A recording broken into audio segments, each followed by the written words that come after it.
Ladies and gentlemen, I'm Luhan. Today, in front of you all, I'm going to present on white-collar crime. Now, what is white-collar crime? In 1939, Edwin Sutherland defined white-collar crime as the crime committed by a person of respectability and high social status in the course of his occupation. But this was a much generalized term and did not make this offense as a criminal one. So FBI went ahead and defined it as, so bear with me, it's quite a mouthful, those illegal acts which are characterized by deceit, concealment, or violation of trust, and which are not dependent upon the application or threat of physical force or violence.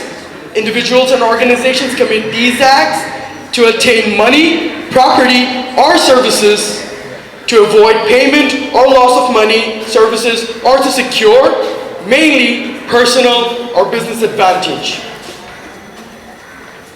Now, what are the types that they follow for bringing personal and business advantage to them? Ladies and gentlemen, the first of all is fraud, then bribery, then forgery, embezzlement, and insider trading, along with the substratas that include other kinds of white-collar crime.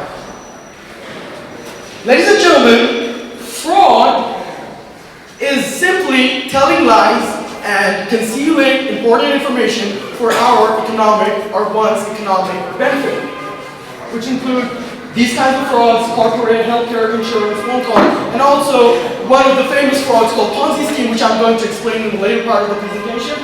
But the highest form of fraud that can be there is identity theft, where a person steals your bank account, your social security number, your credit card number, even your birth certificate, and becomes you.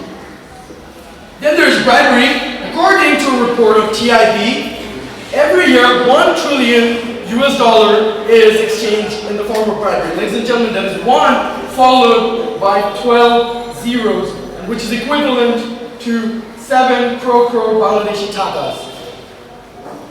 Then there's forgery, which is simply making forged checks, signs, and documents for someone's own benefit. And then there's counterfeiting of money, which is the making of fake money. Embezzlement is another infamous way, in which includes misappropriation of funds and trust belonging to individual accounts or even to the employers. And then what happens in the huge world of stock market is insider trading. Ladies and gentlemen, simply insider trading is, a company knows that their stock prices are going to increase the next day. So what they do is sell these stocks at a cheaper rate to the person of interest, so that they can make more profit the next day, and also the ones making the profit share a fair amount of the profit to the companies which sold it. Now let's meet the grandmasters, the grand criminals of white-collar crimes. Ladies and gentlemen, as I said, Charles Ponzi started the Ponzi scheme in the United States of America in 1920, in which he guaranteed his investors he would give 50% profit to them, whereas banks gave 2.5% of profit.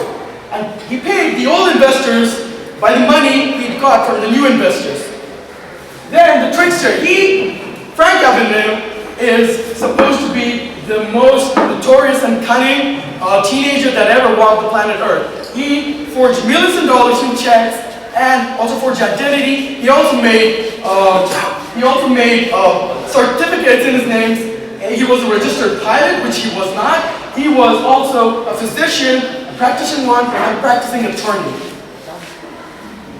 Ladies and gentlemen, the Wolf of Wall Street. Jordan Belfort was at one point the richest man on the planet. He is famous for setting up the largest boiler room, Stratton Oakmont, his institution, in which he boiled stocks, increased his price, and sold it at a higher rate. He made $50 million in the golden era of his life. And of course, the Bangladeshi fraud, Samir Mahmood of Hallmark Group, he embezzled the famous Sonali Bank and took a loan of 385 crore takas. These crimes are so complex and set up on so many levels that it's almost impossible to prosecute them, and that is the reason why only 30% of these crimes are prosecuted worldwide. Thank you, ladies and gentlemen.